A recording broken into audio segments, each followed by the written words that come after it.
विभिन्न देश तथा विदेशहरूबाट बाइबलका वचनहरूलाई सुनिरहनुहुने श्रोताहरूमा फेरि स्वर्गीय सोपान कार्यक्रम मार्फत स्वागत गर्न पाएकोमा खुसी व्यक्त गर्न चाहन्छु। यतिखेर पुरानो करार जो बाइबलको अयुबको पुस्तक जसमा 42 अध्याय भएको यस पुस्तकलाई लिएर आवाजमा अडियोद्वारा पस्किनको निम्ति म उपस्थित भएको छु।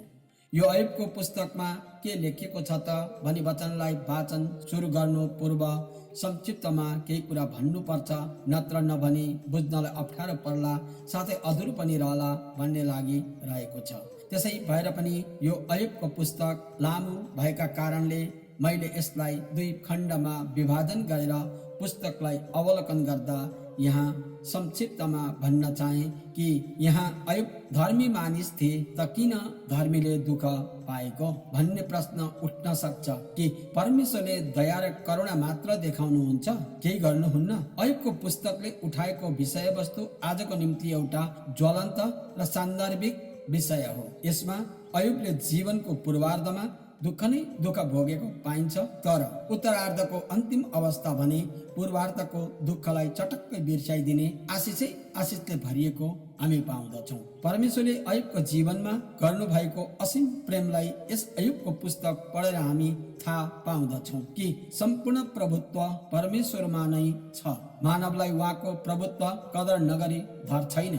हो, अयुबले कष्ट भोगे, आफ्नैबाट धेरै गाली सुने, धेरै अपहेलित भए। पापीले दण्ड पाउँछ र धर्मीले सुख पाउनु पर्छ भन्ने पारम्परिक पुरानो विचार बोकेका अयुबका आफ्नै साथीहरूले उनकै अघि यो गम्भीर विषय राखेका थिए, तर उनी धार्मिकताबाट पछि हटेनन्। अयुबले आफ्नो भरोसा परमेश्वरमा नै राखे, किनकि उनी निर्दोष र सोझा अनि परमेश्वरसँग डर राख्ने एक दुष्ट कामबाट अलग रहने अनि आफ्नो निष्ठाबाट कथम कदाचित ढलपल नगर्ने, कस्तै विपत्तिबाट पनि विचलित नहुने मनस्थिति बनाएको भएकाले उनी सच्चा धर्मी मानिस थिए। साथै उनले कर्तव्यबाट विमुख नभई ठुलै सतावट आए तापनि स्थिरता गुमाएनन्। आखिर अन्त्यमा परमेश्वर स्वयं प्रकट हुनु अनि अयुबका प्रश्नहरूलाई शान्त गरिदिनु र अयुबलाई दोब्बर आशिष दिनु आदि कुरालाई पुष्टि गर्दै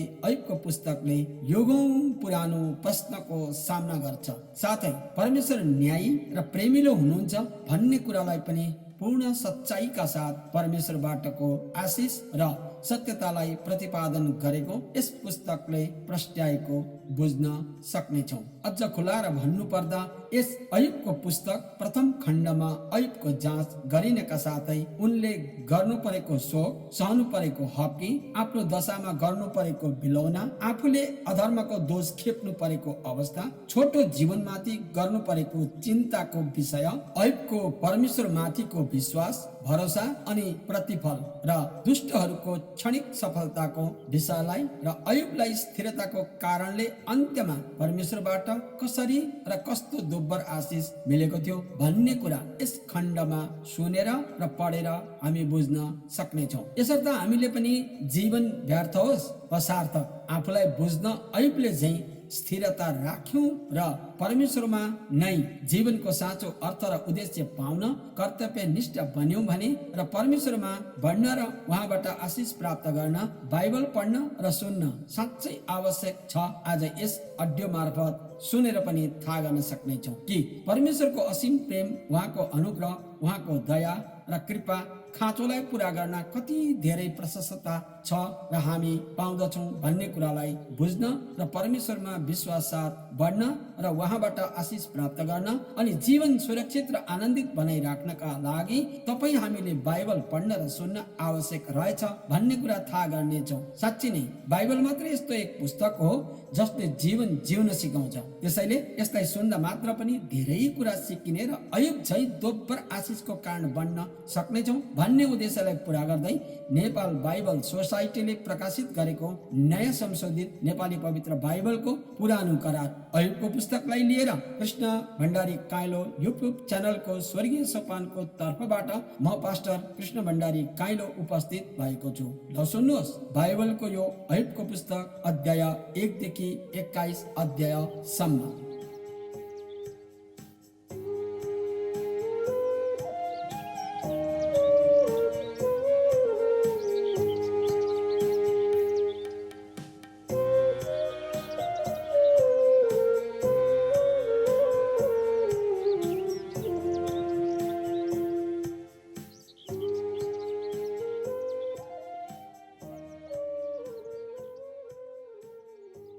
अयोग अध्याय 1। अयोगको जाँच। उज देशमा अयोग नाउँ भएका एकजना मानिस बस्दथे। तिनी निर्दोष र सोझो जीवन बिताउँथे। तिनी परमेश्वरसँग डराउँथे र दुष्टताबाट अलग बस्थे। तिनका 7 छोरा र 3 छोरी थिए। तिनका 7,000 भेडा, 3,000 ऊँट, 500 हल गोरु र 500 गधा बाहेक धेरै कमारीहरू पनि थिए। पूर्वका सबै मानिसहरूमध्ये अयोग सबैभन्दा महान थिए। तिनका छोराहरूले पालैसित आफ्नो घरमा भोज लाउँथे र आफ्ना 3 बहिनीहरूलाई खानपिनका लागि निम्त्याउँथे।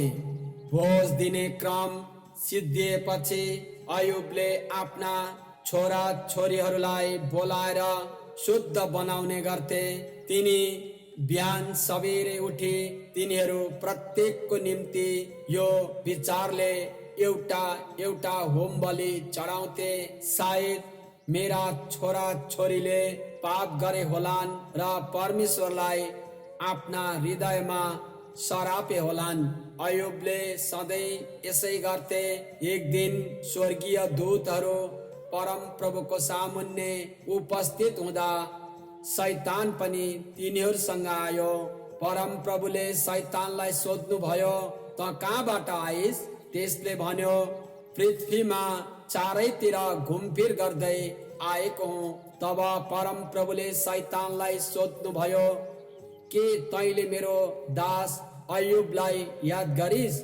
परमेश्वरको डर राख्ने र दुष्ट कामबाट अलग रहने त्यो जस्तो निर्दोष र सोझो मानिस पृथ्वीमा अरू कोही छैन। शैतानले परम प्रभुलाई यसो भनेर जवाब दियो, अयुबले त्यसै परमेश्वरको डर राखेका हुन् त? के तिनलाई तिनका घराना र तिनका सबै धन सम्पत्तिलाई तपाईले चारैतिरबाट बार हालेर रक्षा गर्नु भएको छैन? तिनका सबै काममा तपाईले आशिष दिनु भएको छ। अनि तिनका गाई वस्तुहरू देशभरि अनगन्ती बढेका छन्। तर आफ्नो हात पसारेर तिनका सबै चिजमाथि प्रहार गर्नुहोस् र तिनले तपाईलाई तपाईकै मुखको सामुन्ने सराप्ने छन्। तब परम प्रभुले शैतानलाई भन्नुभयो, लौ त त्यसका जे जति छन् सबै तेरै हातमा भयो, केवल अयुबको शरीरलाई चाहिँ नछो। तब शैतान परम प्रभुको उपस्थितिबाट निस्केर गयो। एक दिन अयुबका छोरा छोरीहरू आफ्ना जेठा दाजुको घरमा खानपिन गर्दै थिए। एउटा समाचार वाहक कुदेर अयुब कहाँ आएर भन्यो, गोरुहरू जोतिरहेका र गधाहरू तिनीहरूका नजिकै चरिरहेकै बेला सबीहरूले गोठालाहरूलाई आक्रमण गरेर मारे र ती सबै लगे। अनि तपाईलाई समाचार दिन म मात्र उम्के।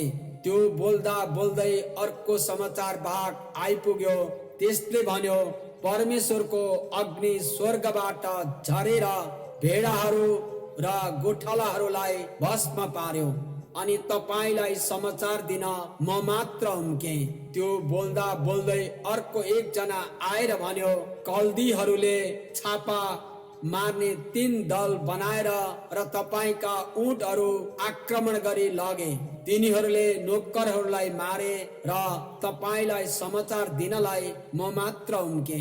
त्यो मानिस बोल्दा बोल्दै एकजना आइपुग्यो र भन्यो, तपाईका छोरा छोरीहरू आफ्ना जेठा दाजुको घरमा खानपान गर्दै थिए। त्यसै बेला मरुभूमिबाट अचानक आँधी बेरी आएर घरको चारै कुनामा हान्यो र त्यो घर ती जवान मानिसहरूमाथि ढलेर तिनीहरू सबैलाई थिचेर मार्यो।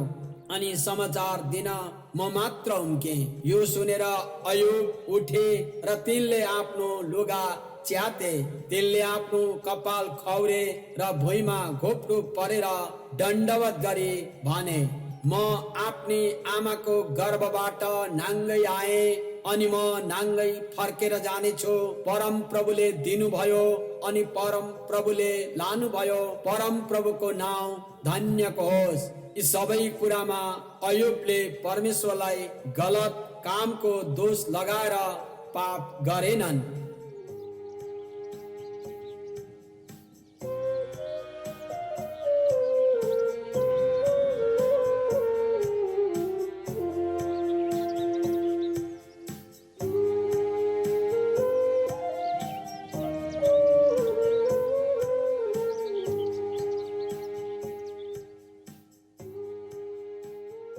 अयुब अध्याय 2। अर्को एक दिन स्वर्गदूतहरू परम प्रभुको सामुन्ने उपस्थित हुँदा शैतान पनि आफूलाई उहाँको अगाडि उपस्थित गराउन तिनीहरूसँगै गयो। अनि परम प्रभुले शैतानलाई सोध्नुभयो, त कहाँबाट आइस? त्यसले भन्यो, पृथ्वीमा चारैतिर घुमफिर गर्दै आएको हुँ। तब परम प्रभुले शैतानलाई भन्नुभयो, के तैँले मेरो दास अयुबलाई याद गरिस्? परमेश्वरसँग डर राख्ने र दुष्ट कामबाट अलग रहने त्यो जस्तो निर्दोष र सोझो मानिस पृथ्वीमा अरू कोही छैन। बिना कारण त्यसलाई नाश गर्नलाई तैँले मलाई उस्काइस्, तर त्यसको निष्ठा अझसम्म ढलपल भएको छैन। शैतानले परम प्रभुलाई जवाब दियो, चामको साटो चाम। आफ्नो ज्यान बचाउन मानिसले आफूसँग भएका सबै कुरा दिँदैन र आफ्नो हात पसारेर तिनको शरीरमा चोट पुर्याउनुहोस् अनि तिनले तपाईको मुखकै सामुन्ने तपाईलाई सराप्ने छन्। तब परम प्रभुले शैतानलाई भन्नुभयो, लौ त त्यसो भए त्यो तेरो हातमा छ, तर त्यसको ज्यान चाहिँ छोडिदे। तब शैतान परम प्रभुको सामुन्नेबाट निस्क्यो। त्यसले अयुबको पैतालादेखि टाउकोसम्म कष्टप्रद खटिरा उब्जाइदियो। खरानीमा बसेर कन्याउनलाई तिनले एउटा फुटेको माटोका भाँडाको टुक्रा लिए। तिनकी पत्नीले तिनलाई भनिन्, के तपाईँ आफ्नो निष्ठामा अझै अडी नै रहनुहुन्छ? परमेश्वरलाई सराप्नुहोस् र मर्नुहोस्। अयुबले जवाब दिए, तिमी एक मूर्ख आइमै जस्तै कुरा गर्दछौ। परमेश्वरबाट हामीले सुख चाहिँ ग्रहण गर्ने र दुःख ग्रहण नगर्ने।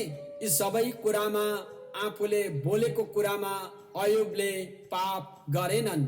अयुबका 3 जना मित्र एलिफज, तेमानी, बिल्दद, सुही र सोपर नमातीले तिनीमाथि आइपरेका यी विपत्तिका कुरा सुनेपछि सहानुभूति प्रकट गर्न र तिनलाई ढाडस दिन आफ्ना घरबाट सँगै मिलेर आए। तिनीहरूले तिनलाई टाढैबाट देखे तर चिन्न सकेनन्। तिनीहरू चिच्याएर रोए अनि आफ्ना लुगा च्यातेर आफ्ना शिरमा धुलो छरे। तब तिनीहरू 7 दिन 7 रात भुइँमा तिनको छेउमा बसे अनि तिनीहरू मध्ये कसैको मुखबाट एक शब्द पनि निस्केन, किनभने तिनीहरूले देखे उनको कष्ट कति ठुलो थियो।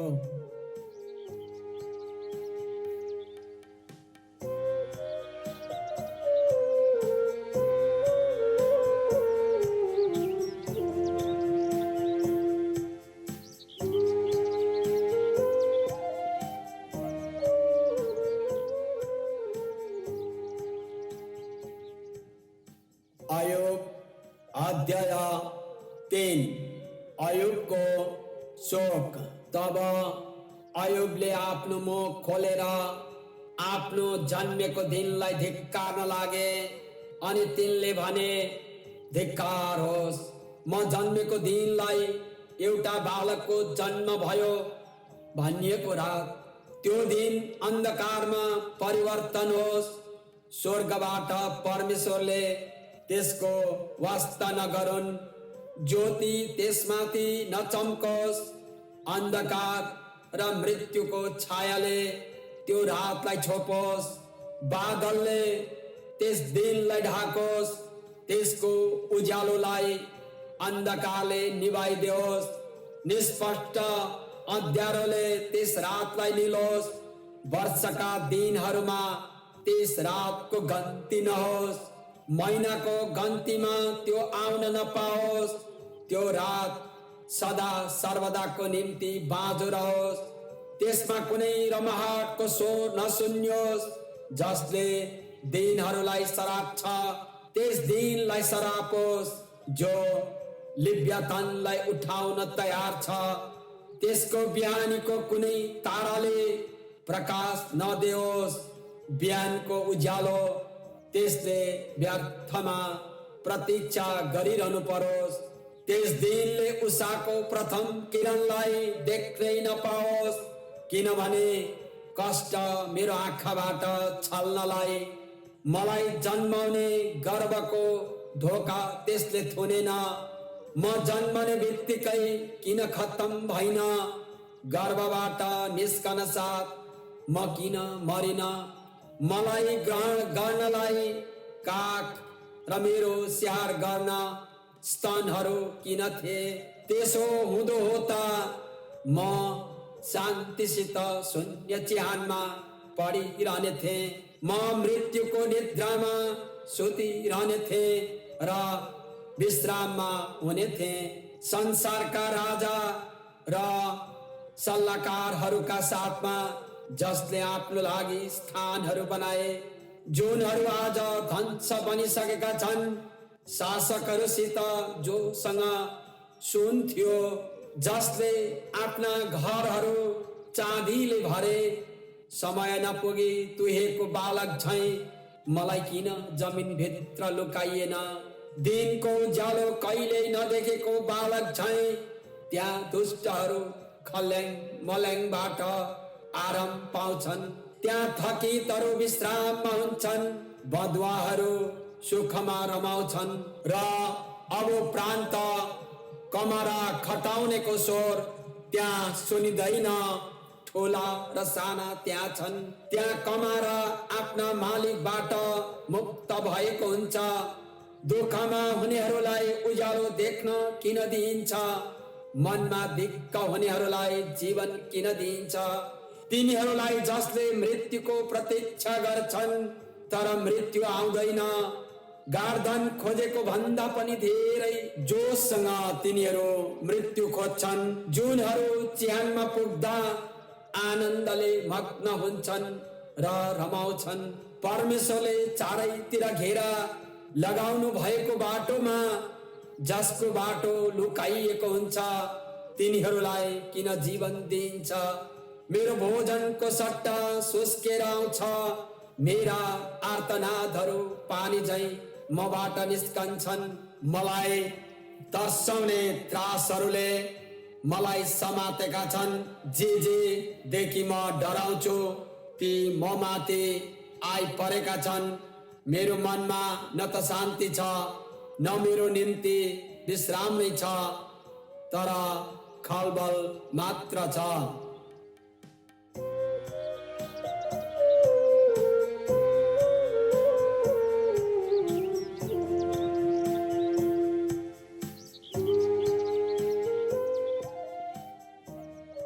अयोब अध्याय 4। अयोबलाई एलिफजको हप्की। तब एलिफज तेमानीले जवाब दे, यदि कसैले तपाईसित कुरा गर्ने आँट गर्यो भने के तपाईँ अधीर बन्नुहुन्छ? तर को नबोली बस्न सक्ला? सम्झनुहोस्, तपाईले कसरी धेरैलाई शिक्षा दिनुभयो, निर्बल हातलाई तपाईले कसरी बलिया पार्नु भएको छ। ठक्कर खानेहरू तपाईका वचनले सम्हालिए र तपाईले निर्बल घुँडाहरूलाई बल दिनुभयो। तर अब संकष्ट तपाईमाथि आइलाग्यो र तपाई निरुत्साहित हुनुहुन्छ। यसले प्रहार गर्दा तपाईँ हरेस खानुहुन्छ? के तपाईँको धर्म नै तपाईँको निम्ति भरोसा र तपाईँको निर्दोष जीवन तपाईँको निम्ति आशा हुनु पर्दैन र? किनभने सोच्नुहोस्, कुनै निर्दोष मानिस कहिले नाश भएको छ? सोझो मानिसले कहाँ कष्ट पाएको तपाईले देख्नु भएको छ? मैले देखेको छु कि अधर्म जोत्ने र दुःख छर्नेहरूले आफैले छरेको कुराको कटनी गर्छन्। परमेश्वरको सासले तिनीहरू ध्वंस हुन्छन् र उहाँको क्रोधको रापले तिनीहरू नष्ट हुन्छन्। सिंहहरू गर्जुन र घुरुन तापनि ठूला सिंहहरूका दाँत भाँचिन्छन्। शिकारको अभावले सिंह मासिन्छ अनि सिंहनीका डमरुहरू छरपष्ट हुन्छन्। एउटा कुरा स्वस्थ मेरो कानमा आयो र त्यसको काने खुसी मेरो कानले सुन्यो। रातका बेचैन सपनाहरूमा जब मानिसहरू घोर निद्रामा परेका हुन्छन्, त्रास र थरहरीले मलाई पक्रे र मेरा हाडहरूलाई कमायो। एउटा आत्मा मेरो छेउ भएर गयो र मेरो शरीरको रौं खडा भयो। त्यो रोयो, तर त्यो के हो मैले ठम्म्याउन सकिन। एउटा आकार मेरो आँखाको अघि खडा भयो। यसो भन्ने एउटा मधुर स्वर मैले सुने, के मरणशील मानिस परमेश्वर भन्दा बढी धर्मी ठहर्न सक्छ? के कुनै प्राणी आफ्ना सृष्टिकर्ता भन्दा पवित्र हुन सक्छ? यदि परमेश्वरले आफ्नै सेवकहरूमाथि भरोसा गर्नु भएन भने र आफ्नै दूतहरूलाई भूल गरेको दोष लगाउनु भयो भने त माटोका घरमा बस्ने माथि झन् बढी दोष किन भेट्टाइनुहुन्न? जसको आधार ता धुलो नै हो, जो सानो पुतली झैं कुल्ची मिल्ची पारिन सक्छ। तिनीहरू बिहानदेखि बेलुकासम्म चकनाचुर पारिन्छन्। कसैले थाहा नपाई तिनीहरू नाश हुन्छन्। के तिनीहरूका पालका डोरीहरूमाथि तानिएका छैनन् र? यसरी तिनीहरू ज्ञान बिना नै मर्छन्।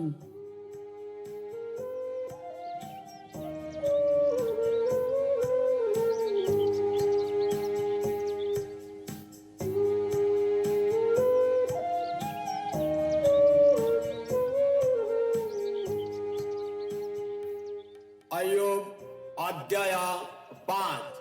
चाहनुहुन्छ भने बोलाएर हेर्नुहोस्, तर तपाईलाई कसले जवाब दिन्छ? कुन पवित्र जनहरूतिर तपाई फर्कनु हुनेछ? रिसले मूर्खलाई मार्छ अनि ईर्ष्याले सोझाहरूलाई। मूर्खले जरा गाडेको मैले देखेको छु, तर त्यसको घर एक्कासी श्रापित भयो। त्यसका बालकहरू सुरक्षित नभएका अदालतमा प्रतिवाद गरिदिने कोही नभई पेलिएका मैले देखेको छु। त्यसले कटनी गरेको फसल भोकाहरूले खान्छन्। काँडाहरूका बीचबाट उम्रेका पनि बटुलेर लान्छन्। तिर्खाएकाहरूले त्यसका धन सम्पत्तिको तृष्णा गर्छन्, किनकि माटोबाट कष्ट उब्जदैन, न त जमिनबाट दुःख उत्पन्न हुन्छ। आगोको फिलुङ्गो माथि उडे झैं मानिस पनि दुःखकै लागि जन्मन्छ। तर यदि म भएको भए म मेरो अर्जी परमेश्वरमा नै चढाउने थिएँ र मेरो मामिला उहाँकै सामुन्ने राख्ने थिएँ। उहाँले महान र बुझ्न नसकिने कार्यहरू, अनगन्ती आश्चर्य कर्महरू गर्नुहुन्छ। उहाँले पृथ्वीमा पानी बसाउनुहुन्छ र खेतहरूमा पानी पठाउनुहुन्छ। उहाँले नम्रहरूलाई उच्च पार्नुहुन्छ र शोक गर्नेहरूलाई सुरक्षामा उचाल्नुहुनेछ। धूर्तहरूका युक्तिलाई उहाँले विफल गराउनुहुन्छ अनि तिनीहरूले सफलता पाउँदैनन्। उहाँले ज्ञानीहरूलाई तिनीहरूका चलाकीमा पक्रनुहुन्छ र धूर्तहरूका योजना खलबल पारिदिनुहुन्छ। तिनीहरूमाथि दिउँसै अन्धकार आइलाग्छन् र मध्य दिनमा तिनीहरू रातमा झैं छामेर हिँड्छन्। उहाँले दरिद्रहरूलाई तिनीहरूको मुखमा भएको तरवारदेखि र कंगालीहरूलाई बल्यहरूका पन्जादेखि जोगाउनुहुन्छ। यसैले गरिबहरूको आशा हुन्छ र अन्यायले आफ्नो मुख बन्द गर्नेछ। त्यो मानिस धन्यको हो जसलाई परमेश्वरले चेताउनुहुन्छ। यसकारण सर्वशक्तिमानको अनुशासनलाई इन्कार नगर, किनभने उहाँले चोट पार्नुहुन्छ तर उहाँले पट्टी बाँध्नुहुन्छ। उहाँले चोट पार्नुहुन्छ तर उहाँको हातले निको पनि पार्नुहुन्छ। 6 पल्ट तिमीमाथि आपत आइपरे तापनि उहाँले तिमीलाई बचाउनु हुनेछ। 7 पल्टको हानिले पनि तिमीलाई छोड्ने छैन। अनिकालको बेलामा उहाँले तिमीलाई मृत्युबाट बचाउनु हुनेछ। उहाँले तिमीलाई युद्धमा तरवारबाट जोगाउनु हुनेछ। उहाँले तिमीलाई निन्दाको कुर्राबाट सुरक्षित राख्नु हुनेछ। विनाश आउँदा तिमी डराउनु पर्ने छैन। विनाश र अनिकालमाथि तिमी हाँस्ने छौ अनि जंगली जनावरहरूदेखि तिमी डराउनु पर्ने छैन। खेतका ढुङ्गाहरूसित तिमी बाचा बाँध्ने छौ र वन पशुहरूले तिमीसँग मेलमिलाप राख्नेछन्। तिम्रो पाल सुरक्षित छ भने तिमीलाई थाहा हुनेछ र तिमीले आफ्ना बगालको सम्पत्तिको लेखा राख्दा केही अभाव पाउने छैनौ। तिम्रा सन्तान दर सन्तानहरू धेरै भएका र तिम्रा छोरा छोरीहरू जमिनका घाँसहरू झैं भएका तिमीलाई थाहा हुनेछ। आफ्नो ठिक ऋतुमा खलामा बाली आए झैं पूरा वृद्ध अवस्थामा तिमी आफ्नो मृत्युमा पुग्नेछौ। हामीले यी सबै जाँचेका छौं र यो सत्य हो। यसैले यो सुन्नुहोस् अनि आफूमा त्यो लागू गर्नुहोस्।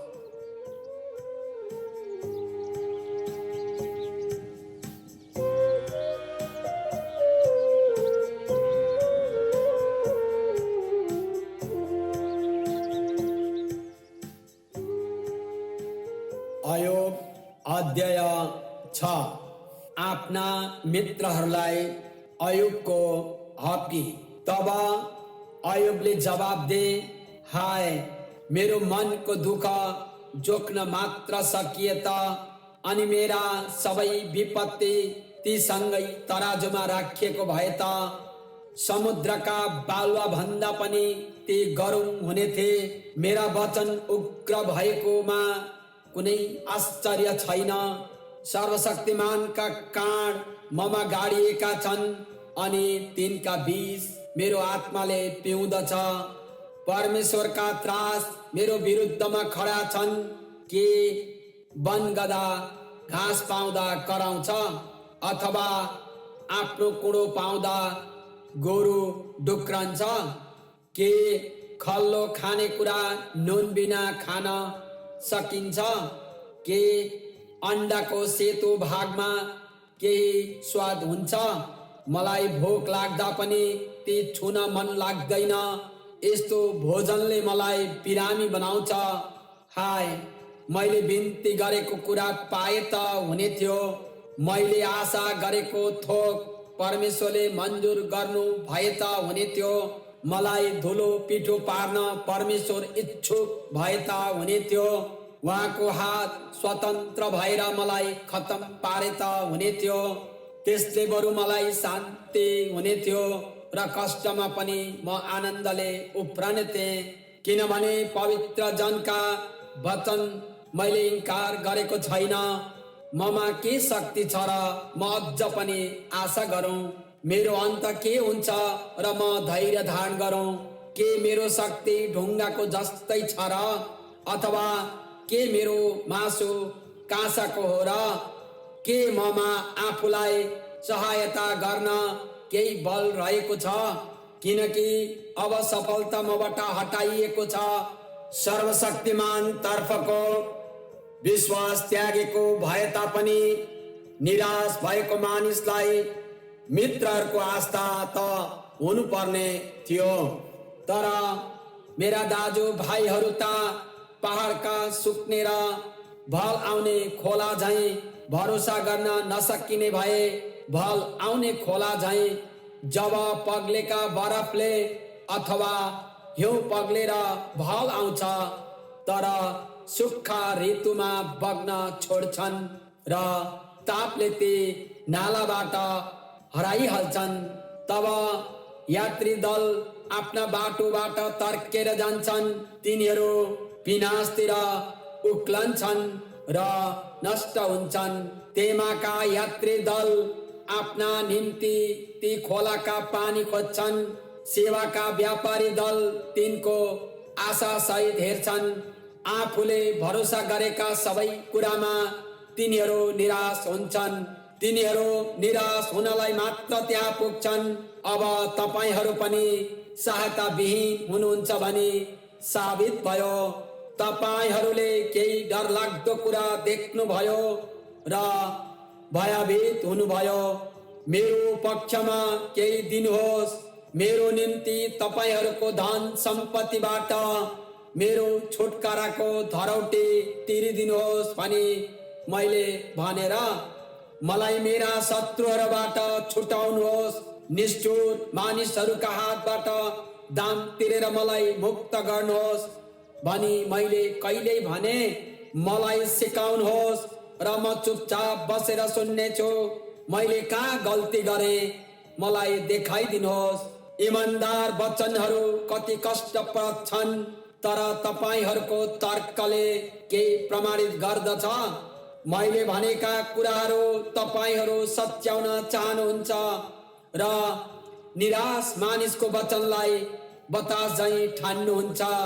तपाईहरू टुहुराहरूलाई चिट्ठा हाल्नुहुन्छ र आफ्नै साथीहरूलाई साट्नुहुन्छ। यसैले अब म बिन्ती गर्दछु, फर्केर मलाई हेर्नुहोस्। के म तपाईहरूको मुखकै सामुन्ने असत्य बोल्ने जस्तै छु र? कमलो हुनुहोस्, म माथि अरू अन्याय नगर्नुहोस्। फेरि सम्झनुहोस्, किनभने यहाँ मेरो इमानदारीको सवाल छ। के मेरा ओठहरूमा कुनै दुष्टता छ? के मेरो मुखले असल र खराबको बीचमा छुट्याउन सक्दैन र?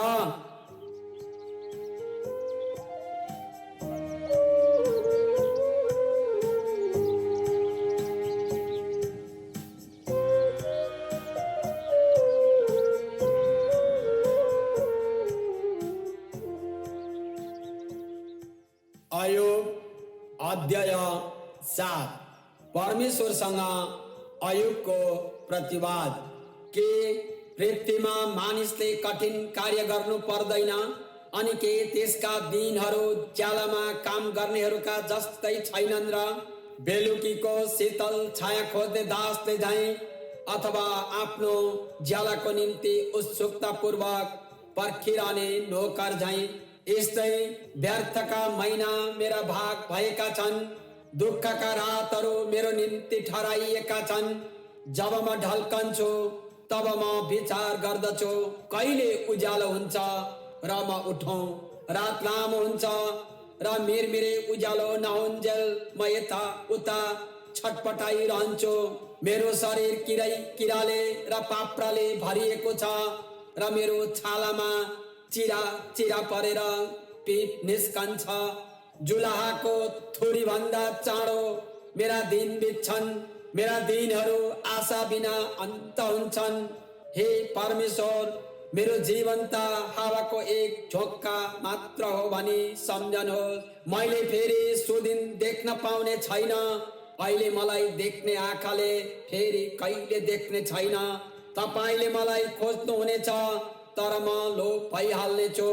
जसरी बादल फाटेर छताछुल्ल र लोप हुन्छ, त्यसरी नै चिहानमा जाने फेरि कहिले फर्कने छैन।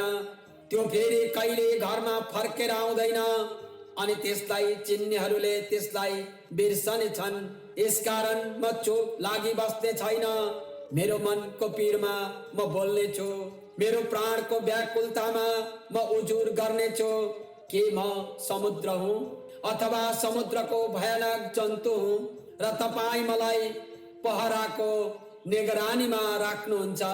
मेरो ओछ्यानमा म सान्त्वना पाउँछु र निद्राले मलाई मेरो कष्टबाट छुटकारा दिन्छ भनी जब म सम्झन्छु, तब तपाईले मलाई सपनाले तर्साउनुहुन्छ र दर्शनहरूद्वारा तपाईँ मलाई डर देखाउनुहुन्छ।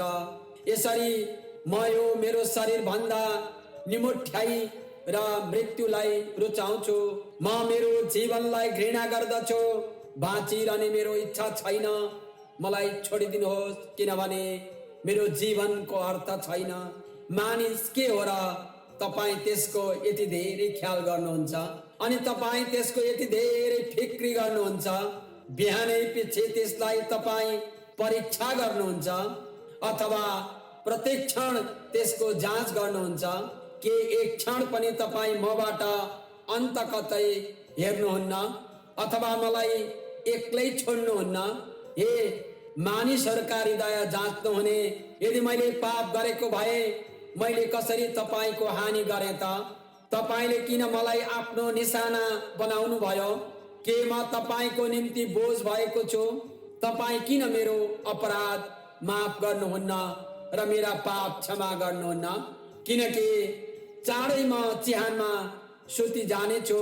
तपाईले मलाई खोज्नु हुँदा पनि मलाई पाउनुहुने छैन।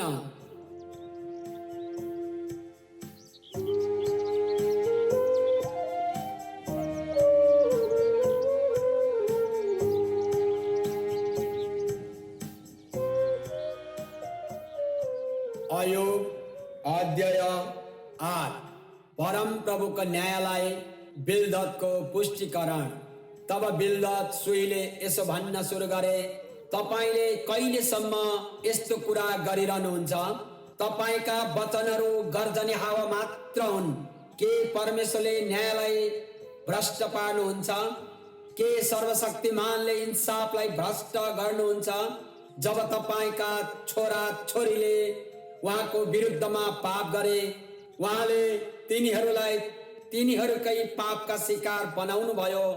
अब यदि तपाईले परमेश्वरलाई यत्नपूर्वक खोज्नु भयो भने र सर्वशक्तिमानको निगाहको निम्ति बिन्ती गर्नुभयो भने, यदि तपाईँ निर्दोष र सोझो हुनुहुन्छ भने निश्चय नै तपाईको पक्षमा उहाँ उठ्नुहुनेछ र उहाँले तपाईको घर पुनर्निर्माण गरिदिनु हुनेछ।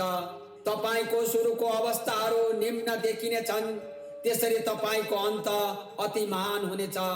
अघिका पुस्तालाई सोध्नुहोस् अनि तिनीहरूका पुर्खाहरूका अनुभवलाई विचार गर्नुहोस्, किनभने हामी त हिजो मात्र जन्मेका हौं अनि हामी केही पनि जान्दैनौं र पृथ्वीमा हाम्रो दिन त छाया जस्तो मात्र छ। के ती तपाईलाई सिकाउँदैनन् र तिनले तपाईलाई भन्दैनन् र तिनका हृदयका ज्ञानको कुरा पुकाउँदैनन्?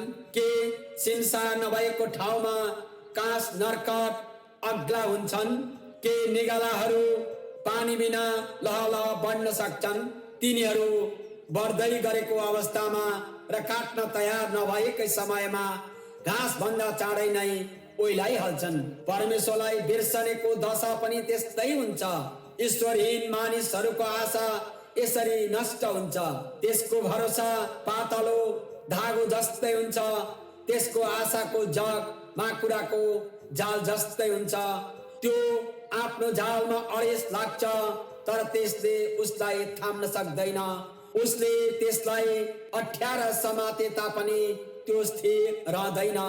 घाम पाएर पानीले रसिलो भई बढेको बिरुवा जस्तो त्यो हुन्छ र त्यसका पालुवाहरू बारीमा झाँगिएर जान्छन्। त्यसका जराले ढुङ्गाका थुप्रोलाई बेर्छ र ढुङ्गाका बीचमा स्थान खोज्छ। तर जब कसैले त्यसलाई त्यसको ठाउँबाट जरै समेत उखेल्छ र त्यस ठाउँले त्यसलाई इन्कार गरेर यसो भन्छ, मैले तँलाई कहिल्यै चिनेको थिइनँ, त्यसरी नै त्यसको जीवन ओइलाएर जान्छ र अरू बोटहरू जमिनबाट उम्रेर निस्कन्छन्। यो निश्चय जान्नुहोस्, निर्दोष मानिसलाई परमेश्वर इन्कार गर्नुहुन्न, न त उहाँले दुष्ट काम गर्नेहरूको हातलाई बलियो पार्नुहुन्छ। तापनि उहाँले तपाईको मुखमा हाँसो र रमाहाटको ठुलो स्वरले तपाईको ओठ भरिदिनु हुनेछ। तपाईका शत्रुहरू शर्ममा पर्नेछन् र दुष्टहरूका पाल लोप हुनेछन्।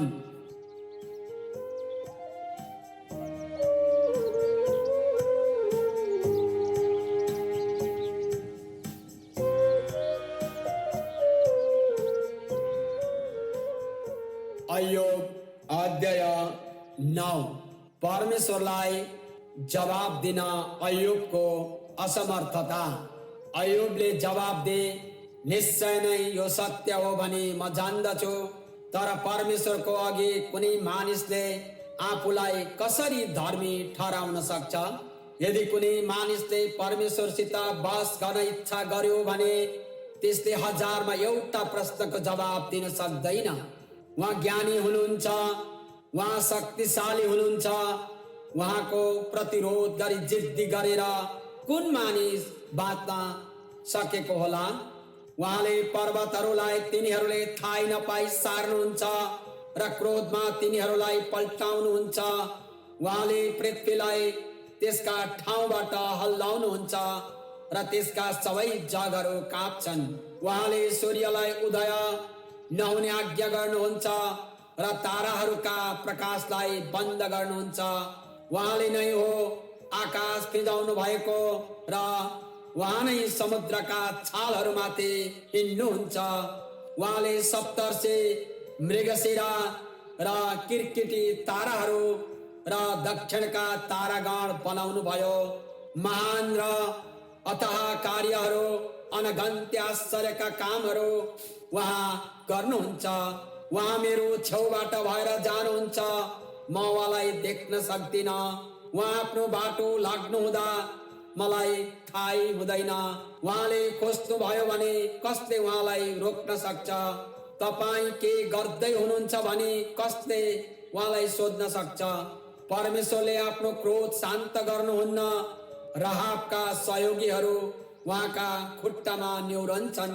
यसो हो भने म कसरी उहाँसित झगडा गर्न सक्छु अथवा उहाँसित विवाद गर्न म कसरी शब्दहरू पाउन सक्छु? म निर्दोष भए तापनि उत्तरै दिन सक्दिन। मलाई दोषी ठहराउनु हुनेसँग म कृपाको निम्ति बिन्ती मात्र गर्न सक्छु। उहाँलाई मैले बोलाउँदा उहाँ आउनु भए तापनि उहाँले मेरो उजुर सुन्नुहुन्छ भनी म विश्वासै गर्न सक्दिन। उहाँले मलाई आँधीद्वारा पिस्नुहुन्छ, बिना कारण मेरा चोटहरू बढाउनुहुन्छ। उहाँले पुनः सास फेर्न पनि दिनुहुन्न, तर आपद विपदले मेरो मन व्याकुल पार्नुहुन्छ।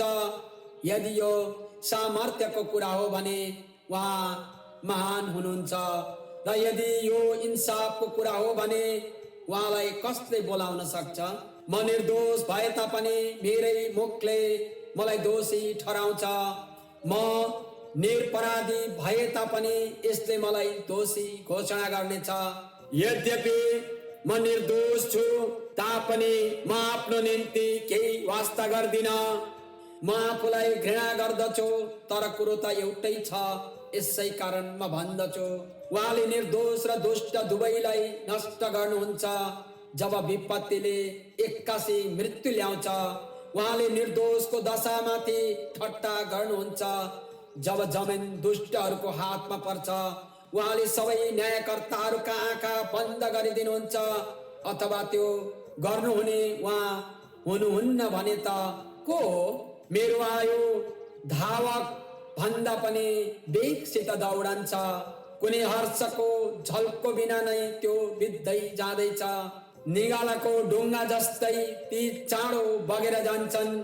चिलहरू आफ्नो शिकारमाथि बेगले झम्टे झैं म आफ्ना दुःख बिर्सनेछु, म खुसीको अनुहार देखाएर हाँस्नेछु भने मैले भने तापनि मैले भोग्नु पर्ने सबै दुःखदेखि म डराउँछु।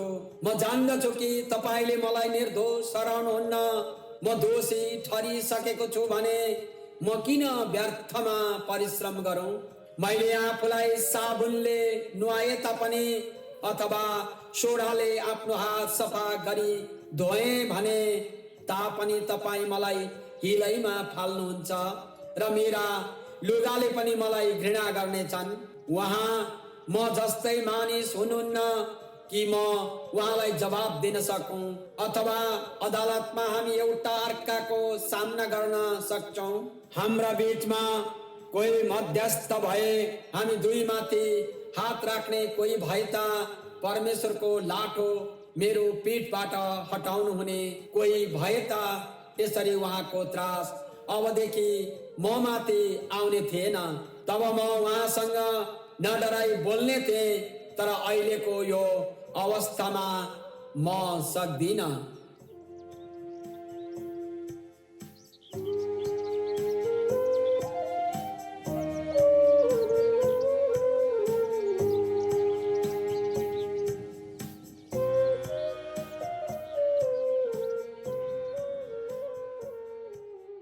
अय्यूब अध्याय 10। आफ्नो दशामा अय्यूबको बिलौना। मेरो जीवनलाई नै म घृणा गर्दछु, यसर्थ मेरो दुःख नरोकी म पोखाउने छु र म मेरो मनको पीरमा बोल्ने छु। म परमेश्वरलाई भन्ने छु, मलाई दोषी नठहराउनुहोस्, तर मेरो विरुद्धमा भएका तपाईका अभियोग मलाई बताइदिनुहोस्। के तपाईँ आफ्नो सारा हातका कामलाई तुच्छ ठानी ममाथि अत्याचार गर्न खुसी हुनुहुन्छ, जबकि दुष्टहरूको योजनामा हाँस्नुहुन्छ? के तपाईँका मानिसका जस्ता आँखा छन्? के तपाईँ मरणशील मानिस चाहिँ देख्नुहुन्छ? के तपाईँका दिन मरणशील मानिसका जस्तै छन्, अथवा तपाईँको आयु मानिसको जस्तै छ र तपाईँ ममा दोष खोज्नुहुन्छ र मेरा पापको खोज पत्ता गर्नुहुन्छ? यद्यपि म निर्दोष छु अनि तपाईको हातबाट कसैले मलाई बचाउन सक्दैन भनी तपाईँ जान्नुहुन्छ।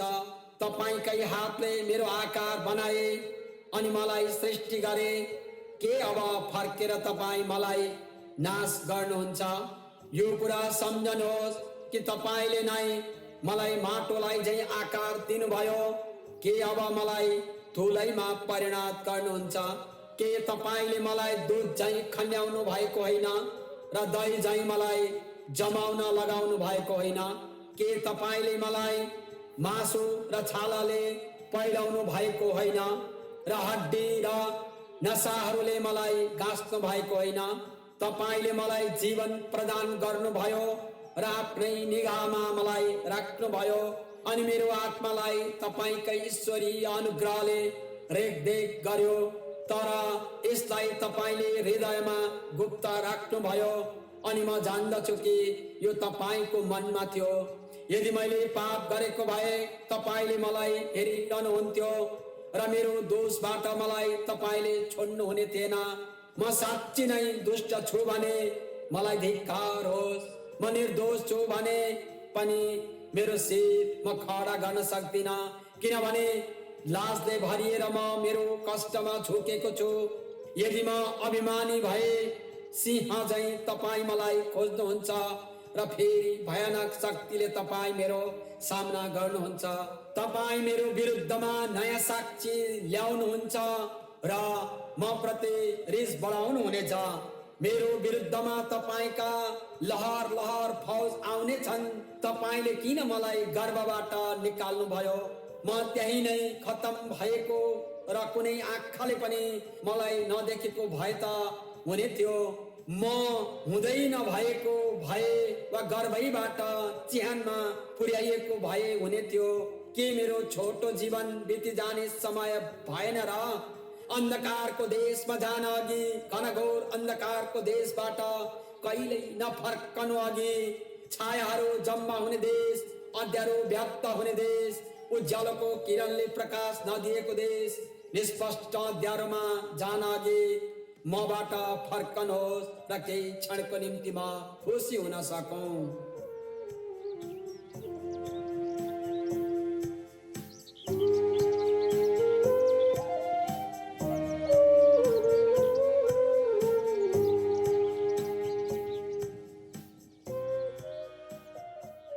अयोग अध्याय 11।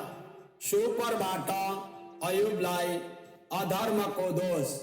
सोपर नमातीले उत्तर दिए, के यो कुराको जवाब नदिने? के यो बकबकेलाई समर्थन गर्ने? के तपाईको नटुङ्गिने कुराले मानिसलाई मौन बनाउँछ? के तपाईले ठट्टा गर्दा कसैले तपाईलाई नहप्काउने?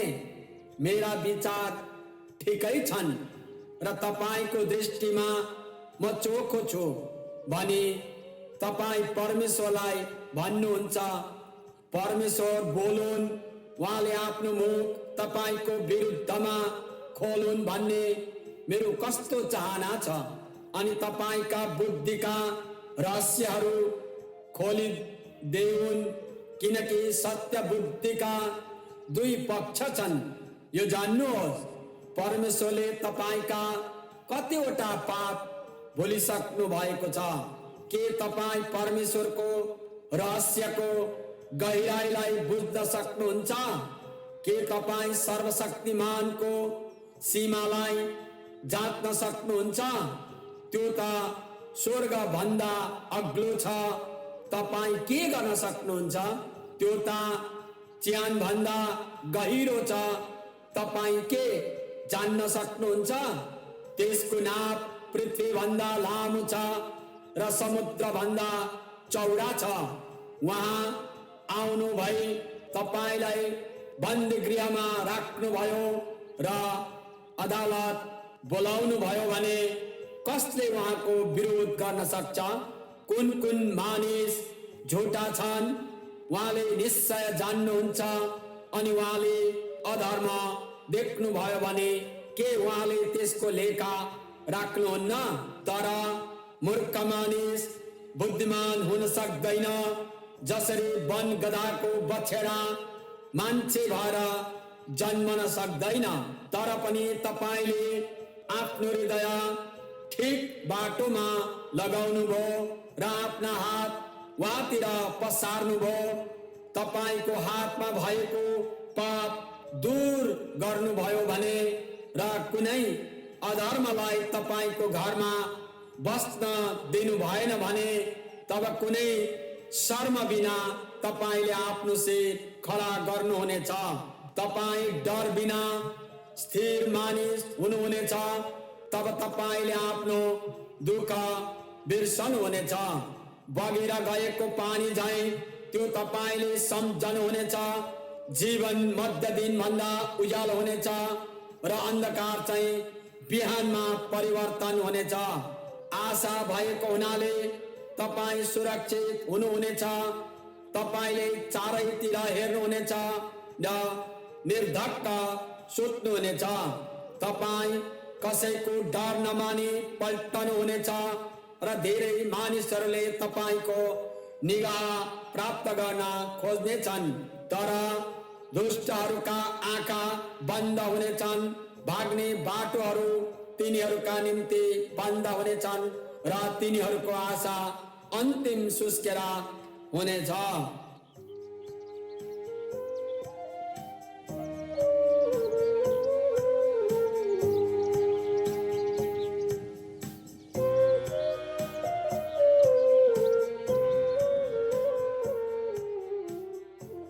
अयोग अध्याय 12। परमेश्वरको शक्ति र बुद्धिलाई अयुबको समर्थन। तब अयुबले जवाब दिए, निसन्देह तपाईहरू मानिस हुनुहुन्छ र सम्पूर्ण बुद्धि तपाईहरूसितै मर्नेछ। तर तपाईहरूको जस्तो मेरो पनि मन छ। केही कुरामा पनि म तपाईहरू भन्दा कम छैन। यस्ता कुरा कसले जान्दैन र? तापनि म मेरो मित्रहरूको निम्ति एउटा हाँसोको पात्र भएको छु। यद्यपि मैले परमेश्वरलाई पुकारे र उहाँले उत्तर दिनुभयो, निर्दोष र निरपराध भए पनि हाँसोको पात्र। सुखमा बस्ने मानिसहरू दुर्भाग्यलाई घृणा गर्दछन्। चिप्लन लागेका पाउ जस्तै तिनीहरू हुन्छन्। लुटपिट गर्नेहरूका पाउमा खलबल हुँदैन र परमेश्वरलाई रिस उठाउनेहरू चाहिँ सुरक्षित रहन्छन्। तिनीहरू जसले आफ्ना देवहरूलाई आफ्ना हातमा बोक्छन्, तर गएर पशुलाई सोध्नुहोस् र तिनीहरूले तपाईलाई सिकाउने छन्, अथवा आकाशका चराहरूलाई अनि उनीहरूले तपाईलाई बताउने छन्, अथवा पृथ्वीसित बोल्नुहोस् र त्यसले तपाईलाई सिकाउने छ, वा समुद्रका माछालाई तपाईलाई सिकाउन दिनुहोस्। परमेश्वरको आफ्नै हातले यी सबै गर्नुभएको हो भने यी सबै मध्येबाट कसले जान्दैन र? जीवितहरू सबैका प्राण, सबै मानिस जातिका आत्मा परमेश्वरकै हातमा छ। के जिब्रोले खानेकुराको स्वाद लिए झैं बोलेका वचन कानले जाँच गर्दैन र? के पाकाहरूका बेचमा बुद्धि पाइँदैन र? के लामो आयुले समझ ल्याउँदैन? बुद्धि र पराक्रम परमेश्वरकै हुन्। उहाँसँगै सल्लाह र समझ छन्। उहाँले भत्काउनु भयो भने त्यो पुनर्निर्माण हुँदैन। उहाँले कैद गर्नु भएको मानिसको छुटकारा हुँदैन। उहाँले पानी रोक्नु भयो भने खडेरी पर्छ। उहाँले त्यो छोडिदिनु भयो भने त्यसले भूमिलाई सर्वनाश पार्छ। सामर्थ्य र विजय उहाँकै हुन्। धोका दिने र धोका खाने दुवै उहाँकै हुन्। उहाँले सल्लाहकारहरूलाई निर्बुद्धि तुल्याउनुहुन्छ र न्यायाधीशहरूलाई मूर्ख बनाइदिनुहुन्छ। राजाहरूले लगाइदिएका बन्धनलाई उहाँले फुकाल्नुहुन्छ अनि तिनीहरूका कम्मरमा अधिकारको पटुका लगाइदिनुहुन्छ। उहाँले पुजारीहरूलाई नाङ्गो पारी डोर्याउनुहुन्छ र चिरकालदेखि काम गर्ने मानिसहरूलाई उहाँले खारिज गरिदिनुहुन्छ। भर पर्न सक्ने सल्लाहकारलाई उहाँले चुप तुल्याउनुहुन्छ। वृद्ध मानिसको बुद्धि उहाँले रद्द गर्नुहुन्छ। उहाँले शासकहरूमाथि निन्दा खन्याउनुहुन्छ र शक्तिशालीलाई निशस्त्र पार्नुहुन्छ। उहाँले अन्धकारका गहिरा रहस्यहरू प्रकट गर्नुहुन्छ र निष्पट्ट अँध्यारोमा उहाँले प्रकाश ल्याउनुहुन्छ। उहाँले जाति जातिहरूलाई महान बनाउनुहुन्छ र तिनीहरूलाई नाश गर्नुहुन्छ। उहाँले जातिहरूलाई विस्तार गर्नुहुन्छ र तिनीहरूलाई तितर बितर पार्नुहुन्छ। उहाँले पृथ्वीका शासकहरूका बुद्धि खोज्नुहुन्छ र बाटो नभएको उजाड स्थानमा यताउता बढालिन तिनीहरूलाई छोडिदिनुहुन्छ। उज्यालो बिना तिनीहरू अन्धकारमा छाम छाम छुम छुम गरी हिँड्छन् र मताहा मानिस झैं धर्मरिँदै हिँड्नलाई उहाँले तिनीहरूलाई त्यागिदिनुहुन्छ।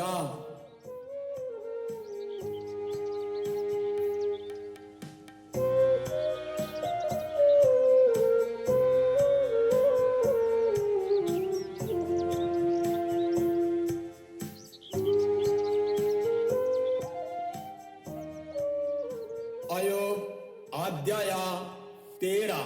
अयोगको इमानदारीको प्रमाण। यी सबै त मैले आफ्नै आँखाले देखेको छु, मेरा आफ्नै कानले ती सुनेको छु र मैले ती बुझेको छु। तपाईहरू जे जान्नुहुन्छ त्यो म पनि जान्दछु। कुनै कुरामा म तपाईहरू भन्दा कम छैन, तर म चाहिँ त सर्वशक्तिमानसँग कुरा गर्न र परमेश्वरसँग बहस गर्न चाहन्छु। तपाईहरू चाहिँ आफ्ना झुटा कुराले सत्यलाई कलङ्कित पार्नुहुन्छ।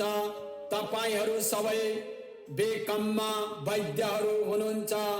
तपाईहरू सबै तपाईहरू चुप लागे बसेता हुने थियो। चुप लागेकोले नै तपाईहरू बुद्धिमान ठहरिनु हुने थियो। अब मेरो बहस सुन्नुहोस् अनि मैले मेरो मामिला पेश गर्दा ध्यानसित सुन्नुहोस्। के तपाईहरू परमेश्वरको पक्षमा भएर यसरी अप्रिय कुरा बोल्नुहुन्छ अथवा उहाँको पक्षमा भएर तपाईहरू झुटो कुरा साबित गर्नुहुन्छ? के तपाईहरूले परमेश्वरको पक्ष लिनै पर्छ अथवा उहाँको निम्ति मामिला पेश गर्नुहुन्छ? उहाँले तपाईहरूको जाँच गर्नुहुँदा के सबै ठिकै पाइएला? के मानिसहरूलाई छक्याए झैं तपाईहरू उहाँलाई पनि छक्याउनुहुन्छ? मलाई झुटा दोष लाएर तपाईहरूले उहाँको पक्ष लिनुभयो भने उहाँले निश्चय नै तपाईहरूलाई हप्काउनुहुन्छ। के परमेश्वरको महिमाले तपाईहरूलाई भयभीत पार्दैन र? के उहाँको भयले तपाईहरूलाई विभल पार्दैन? तपाईहरूको सिद्धान्त त धुलो र खरानी मात्र हो। तपाईहरूका सुरक्षा माटो जस्तै हुनेछन्। तपाईहरू चुप लागि बस्नुहोस्, मलाई मेरो मनको कुरा बोल्न दिनुहोस् अनि ममाथि जे हुन आउँछ सो आउन दिनुहोस्। म किन आफूलाई खतरामा हाल्छु र मेरो प्राण आफ्नै हातमा लिन्छु?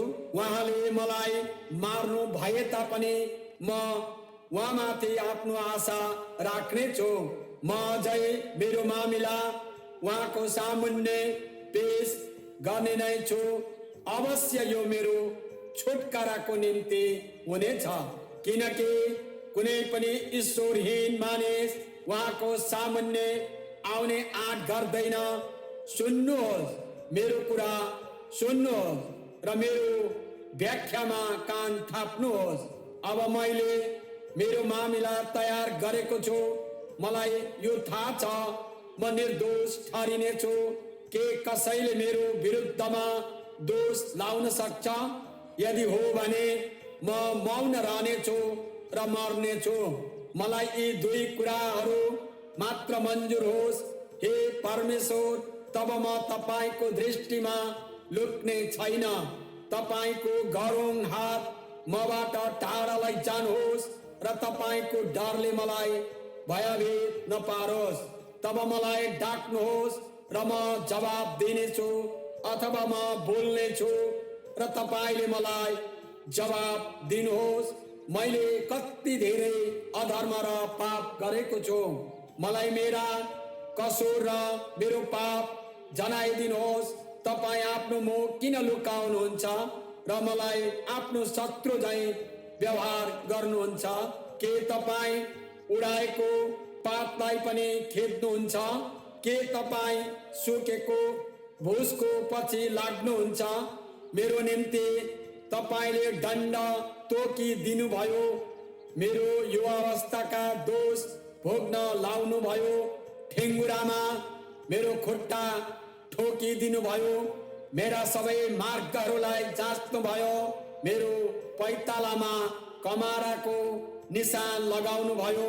यसकारण मानिस सडेको वस्तु र नाश हुने र किराले खाएको वस्त्र जस्तै नष्ट हुँदैछन्।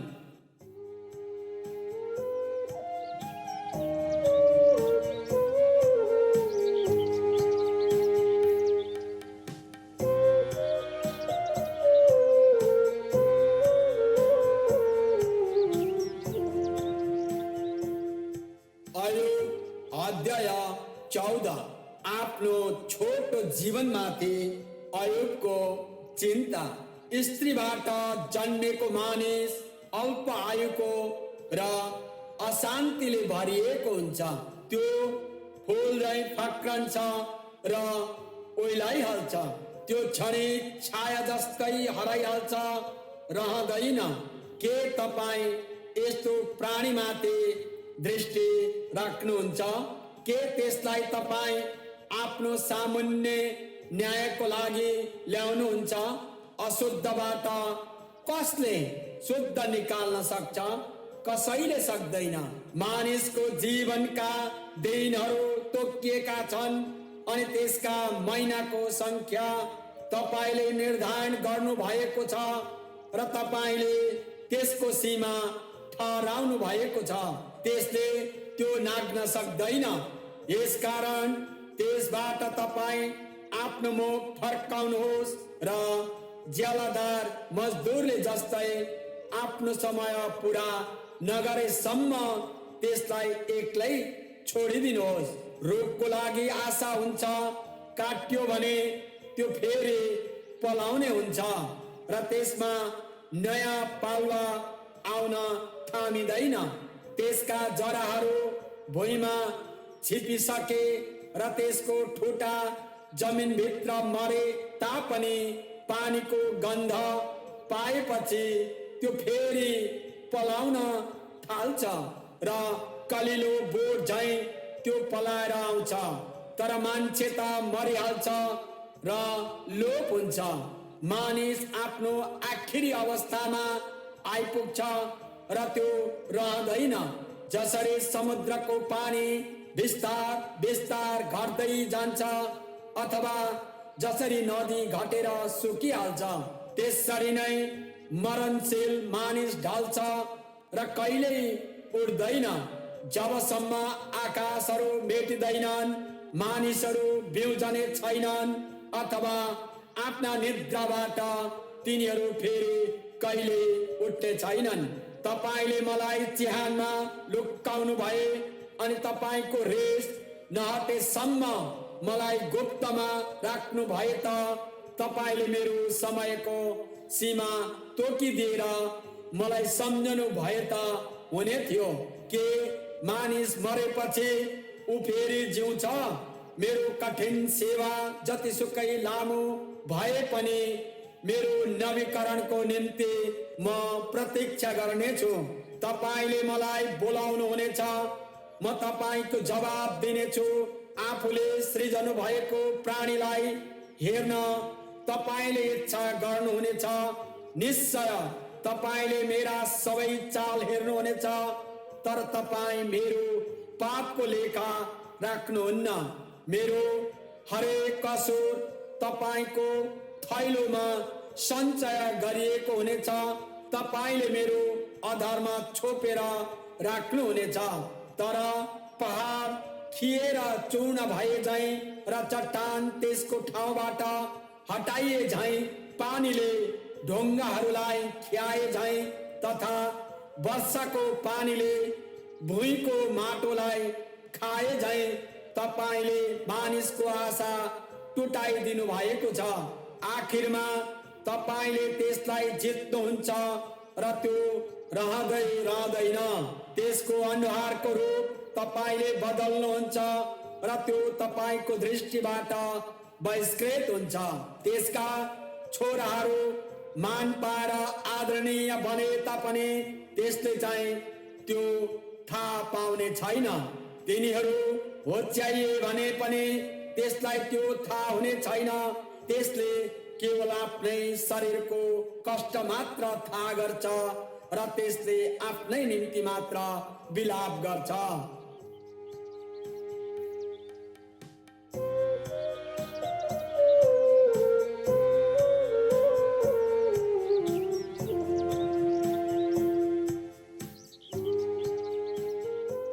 अयुब अध्याय 15। अयुबलाई एलिफजको हक्की। तब एलिफज तेमानीले जवाब दिए, के बुद्धि भएको मानिसले यस्ता खोक्रो विचारयुक्त उत्तर दिन्छ? अथवा आफ्नो पेटमा पूर्वी बतास रहन्छ। के उहाँले यस्ता बेकामका कुराहरू, मूल्य नभएका शब्दहरूद्वारा बहस गर्नुहुन्छ? तर तपाईं त मानिसहरूलाई परमेश्वरको भय मान्नलाई बाधा दिनुहुन्छ र परमेश्वर प्रतिको भक्तिमा क्षति पुर्याउनुहुन्छ। तपाईं जे भन्नुहुन्छ त्यो त तपाईंको अधर्मले नै भन्न लाउँछ अनि छलको भाषा तपाईं रुचाउनुहुन्छ। तपाईं आफ्नै कुराबाट दोषी ठहरिनु भएको छ, मबाट त होइन। तपाईंको आफ्नै ओठले तपाईंको विरुद्धमा साक्षी दिन्छ। के तपाईं मानिस जातिमा सबैभन्दा पहिले जन्मनु भएको हो? के तपाईंको उत्पत्ति डाँडाहरू भन्दा पहिले भएको हो? के तपाईं परमेश्वरको गुप्त सभामा बसेर सुन्नुहुन्छ? अथवा सबै बुद्धिका कुरा तपाईं आफ्नै मात्र बनाउनुहुन्छ? हामीले नजानेका कुन कुरा तपाईं जान्नुहुन्छ? हामीमा नभएको अन्तर्ज्ञान तपाईंमा के छ? हाम्रा बीचमा वृद्ध र पाका मानिसहरू छन्। तपाईंका पिता भन्दा पनि वृद्ध मानिस हाम्रा साथमा छन्। तपाईंको कानमा बिस्तारै परेको मधुर शब्द परमेश्वरको सान्त्वना के तपाईंको निम्ति यथेष्ट छैन? केले तपाईंको हृदयमा यस्तो आँट दिन्छ?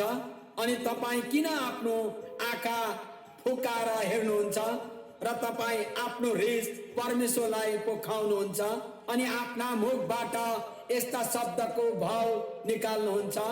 निर्बल मानिस के हो र त्यो निर्दोष हुन सक्छ? अथवा स्त्रीबाट जन्मेको कुनै बालक के त्यो धर्मी ठहरिन सक्छ?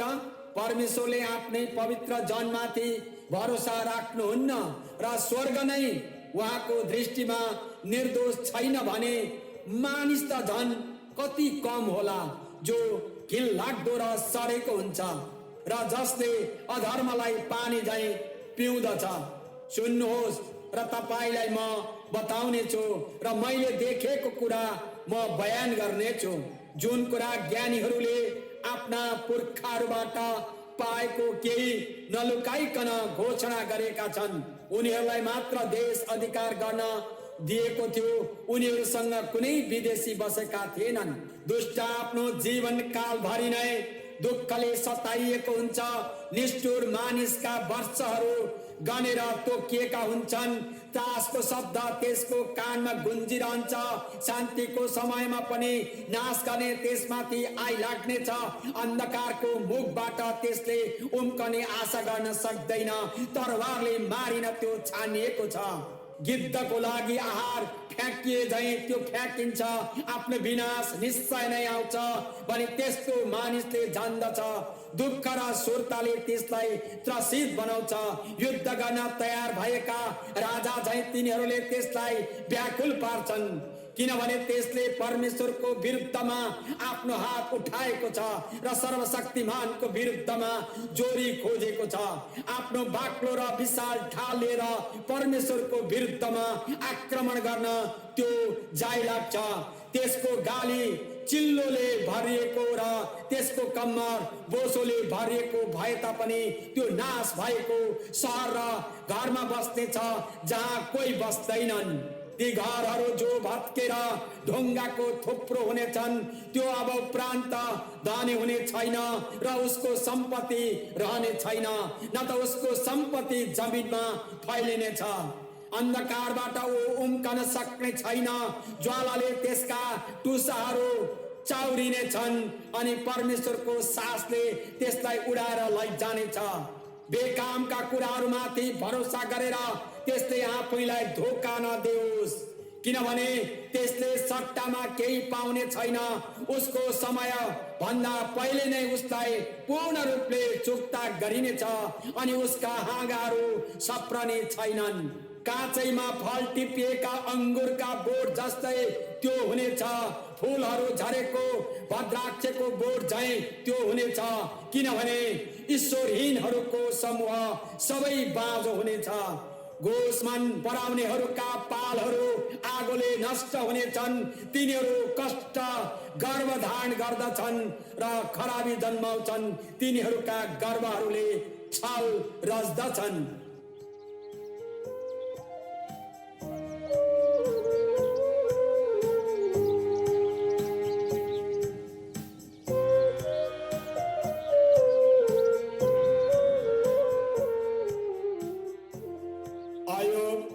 अध्याय 16 परमेश्वरको व्यवहारमा अयुबको उजुर। तब अयुबले जवाब दे, मैले यस्ता कुरा धेरै सुनेको छु। तपाईहरू त सबै व्यर्थका सान्त्वना दिनेहरू मात्र हुनुहुन्छ के तपाईहरूका वाहियत कुराको अन्त हुने छैन।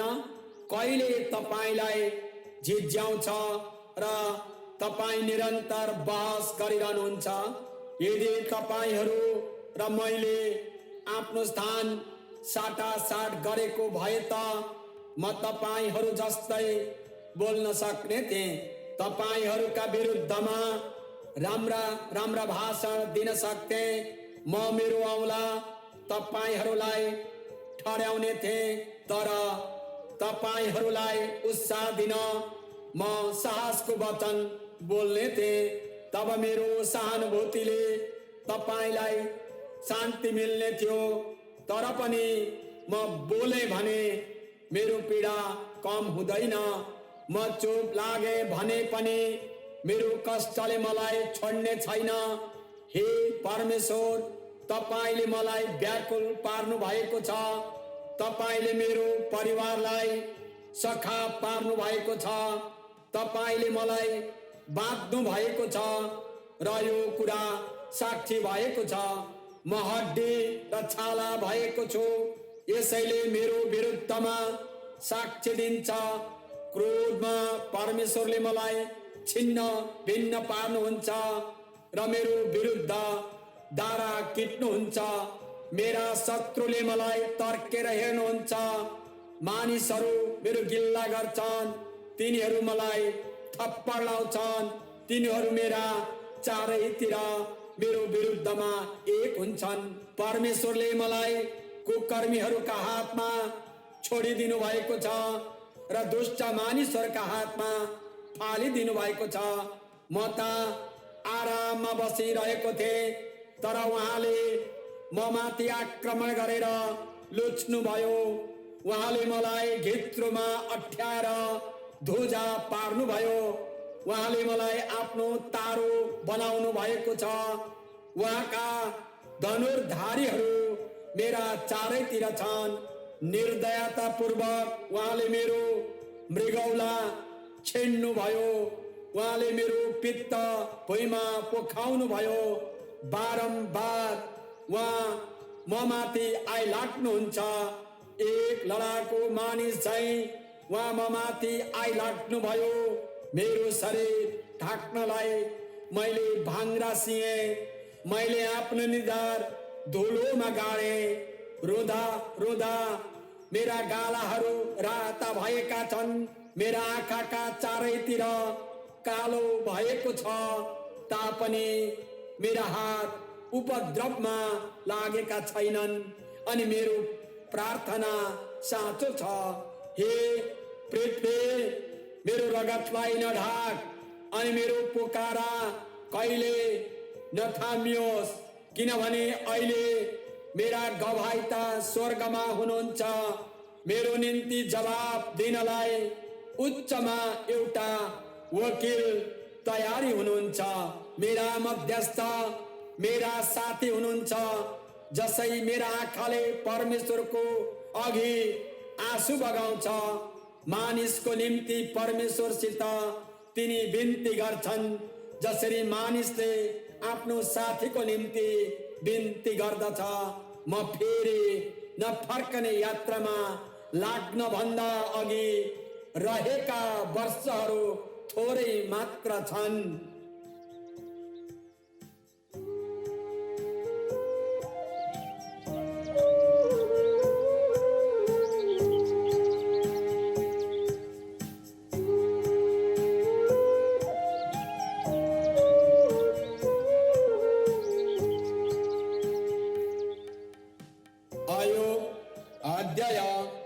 17 मेरो आत्मा व्याकुल भएको छ, मेरो दिनको अन्त आइपुगेको छ, चिहान मेरो निम्ति तयार छ।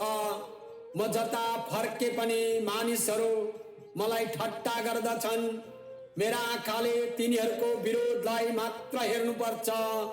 हे परमेश्वर, तपाईले माग गर्नु भएको धरौटे मलाई दिनुहोस्, किनभने अरूको मेरो निम्ति जमानी बसिदिन्छ र तपाईले ती मानिसहरूलाई विजयी तुल्याउनु हुने छैन जसका मनको सम्झने शक्ति तपाईले बन्द गरिदिनु भएको छ। यदि पुरस्कारको निम्ति मानिसले आफ्ना मित्रहरूको बदनामी गर्छ भने त्यसका छोराहरूका आँखा कमजोर हुनेछन्। म त सबै देशमा एउटा उखानको पात्र बनेको छु, एकजना मानिस जसको अनुहारमा सबैले थुक्छन्। मेरा आँखा अफसोसले धमिला भएका छन्, मेरा सम्पूर्ण शरीर नै छाया जस्तै सुकी गएका छन्। यसले गर्दा इमानदार मानिसहरू अलमल्ल परेका छन् अनि निर्दोष मानिसहरू डराएर थर थर भएका छन्। यी सबै भए तापनि धर्मी मानिस आफ्नै बाटोमा हिँडिरहन्छन् अनि जसका हात निर्दोष छन् तिनीहरू बलिया हुनेछन्। तर आओ सबै फेरि कोसिस गर, तिमीहरूका बीचमा त म एउटै बुद्धिमानी मानिस पाउने छैन। मेरा दिन बितिसके, मेरा युक्तिहरू विफल भए र मेरो हृदयको इच्छा खत्तम भयो। यी मानिसहरू दिन चाहिँ रातमा परिवर्तन गर्छन्, अन्धकार हुन लाग्दा यिनीहरू भन्छन् उज्यालो नजिक छ। यदि मैले आशा गरेको घर चिहान हो भने, यदि मैले मेरो ओछ्यान अन्धकारमा बनाए भने, यदि मैले भ्रष्टलाई तपाईँ मेरा बुबा र किरालाई तपाईँ मेरी आमा अथवा मेरा दिदी बहिनीहरू भनी पुकारे भने मेरो आशा कहाँ गयो त? र कसले मेरो निम्ति केही आशा देख्न सक्ला? के यो मृत्युको ढोकामा जान्छ? के हामी सँगै धुलोमा मर्ने छौं?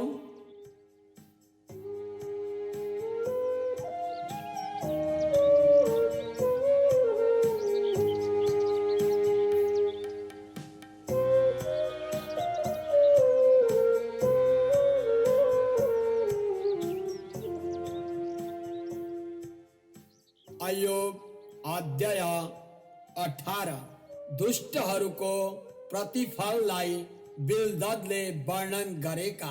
तब बिल्दद सुहीले यसो भनेर जवाब दे, यी भाषणहरूलाई तपाईले कहिले बन्द गर्नुहुन्छ? समझदार हुनुहोस् र हामी कुरा गर्न सक्ने छौं। हामीलाई किन पशु झैं व्यवहार गरिन्छ र तपाईको विचारमा हामी मूर्खहरू ठहराइन्छौं? तपाई जसले रिसमा आफूलाई छिया छिया पार्नुहुन्छ, के तपाईको खातिर पृथ्वीलाई त्यागिदिने अथवा पहाडहरू तिनीहरूका ठाउँबाट हटाउनु? दुष्टको बत्ती निभाइन्छ, त्यसको आगोबाट फेरि कुनै ज्वाला निस्कदैन। त्यसको पालमा ज्योति अँध्यारो हुन्छ, त्यसको बत्ती निप्छ। त्यसको पाइलाको शक्ति कमजोर हुन्छ, त्यसको आफ्नै युक्तिले त्यसलाई लडाउँछ। त्यसका खुट्टाले त्यसलाई पासोमा धकेल्छ र त्यो जालमा भौतारिन्छ। त्यसका खुट्टा पासोमा जेलिन्छ, पासोमा डोरीले त्यसलाई कसेर बाँध्छ। त्यसको लागि गलपासो भुइँमा लुकाइएको छ र जाल त्यसको बाटोमा तेर्सिएको हुन्छ। डरले त्यसलाई चारैतिर घेर्छ र कदम कदममा त्यसलाई खेद्छ। विपत्ति त्यसको निम्ति भोकाएको हुन्छ, त्यो लड्दा दुर्घटनाले त्यसलाई पर्खिरहेको हुन्छ। त्यसले त्यसको छालाको अंशहरू खाइहाल्छ। मृत्युको पहिलो सन्तानले त्यसको हात खुट्टा खान्छ। त्यसको घरको सुरक्षाबाट पनि त्यसलाई तानेर निकाल्छ र त्यसलाई त्रासको राजा कहाँ लैजान्छ। त्यसको पालमा आगोले बास गर्छ। त्यसको घरमा जलिरहेको गन्धक छर्किएको छ। त्यसका तलतिरका जराहरू सुक्छन्। त्यसका माथिका हाँगाहरू ओइलाउँछन्। पृथ्वीबाट त्यसको सम्झना लोप हुन्छ। संसारमा त्यसको नाउँ निशानै रहने छैन। त्यो उज्यालोबाट अँध्यारोमा धपाइन्छ र संसारबाट निकालिन्छ। आफ्ना मानिसहरूका बीचमा त्यसको आफ्नो कुनै सन्तान छैन। आफू एकपल्ट बसेको ठाउँमा कोही बाँचेका हुने छैनन्। पश्चिमका मानिसहरू त्यसको दशा सुनेर छक्क पर्नेछन्। पूर्वका मानिसहरू डरले काप्ने छन्। दुष्ट काम गर्नेहरूको घर यस्तै हुनेछ। परमेश्वरको वास्ता नगर्नेहरूको घर यस्तै हुनेछ।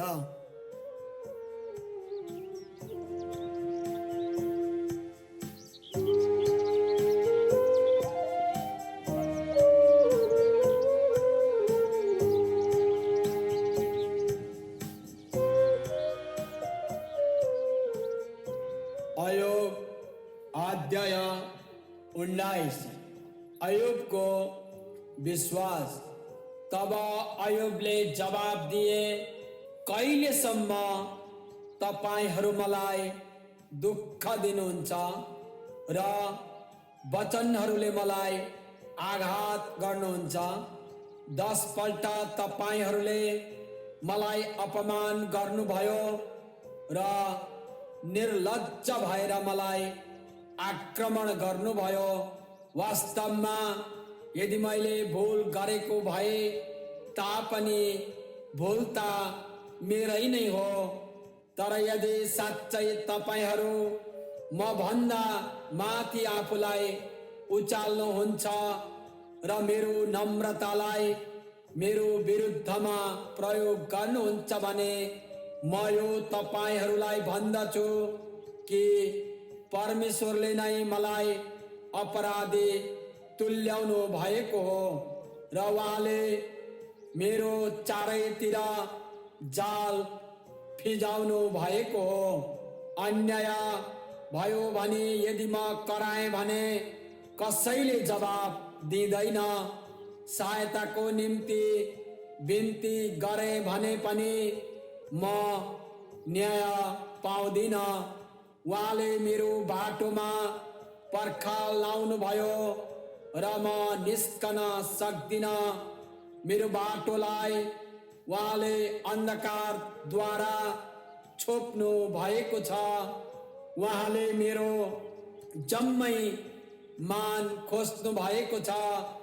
उहाँले मेरो शिरबाट मुकुट उतारिदिनु भयो।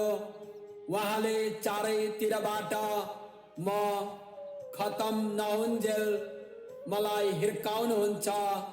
रुख उखेलिए झैं उहाँले मेरो आशा टुटाइदिनुहुन्छ। उहाँको रिस म माथि साह्रै परेको छ। उहाँले मलाई आफ्नो शत्रु ठान्नुहुन्छ। मलाई आक्रमण गर्नलाई उहाँले फौज पठाउनुहुन्छ र तिनीहरू मेरो पालको चारैतिर छाउनी हाल्छन्। उहाँले मेरा दाजुभाइहरूलाई मबाट पराई बनाउनु भएको छ। मेरा मित्रहरू मबाट बिल्कुलै अलग रहन्छन्। मेरा कुटुम्बहरू र चिनाजानाहरू पछि हट्छन्। मेरा साथीहरूले मलाई बिर्सेका छन्। मेरा पाहुना र दासीहरूले मलाई बिराना झैं व्यवहार गर्छन्। तिनीहरूका दृष्टिमा म त एक विदेशी भएको छु। मेरा दासलाई म बोलाउँछु तर त्यसले उत्तर दिँदैन। यद्यपि म आफ्नै मुखले बिन्ती गर्दछु, मेरो सास मेरी पत्नीलाई दुर्गन्धमय लाग्छ। मेरा आफ्नै दाजुभाइहरूका अगाडि म गनाउने भएको छु। ससाना केटाहरूले समेत मलाई घृणा गर्छन् र म देखा पर्दा तिनीहरू गिल्ला गर्छन्। मेरा सबै घनिष्ठ साथीहरू मलाई घृणा गर्छन् अनि मैले प्रेम गरेकाहरू मेरो विरुद्धमा उठेका छन्।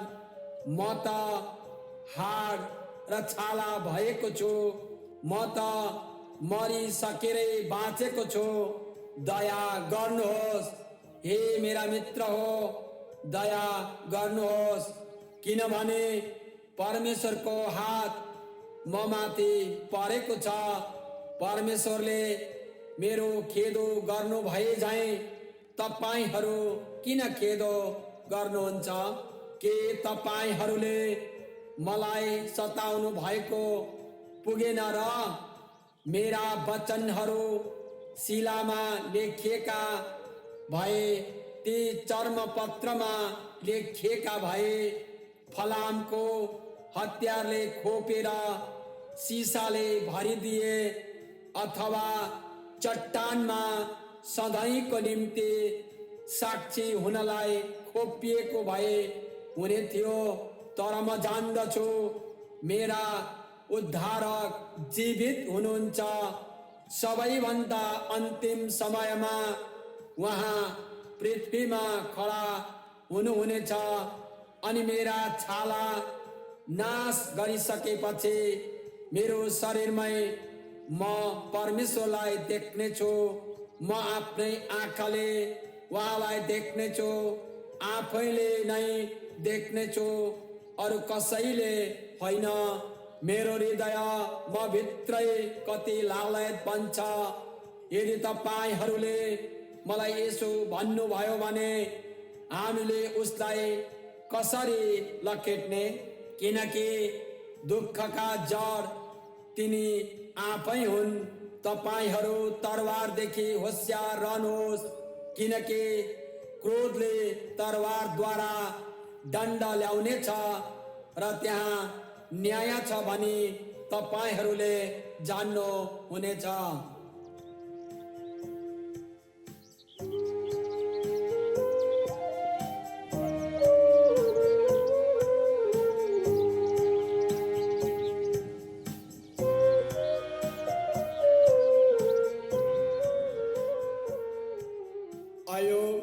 अध्याय 20 दुष्टको प्रतिफल, सोपरको बयान।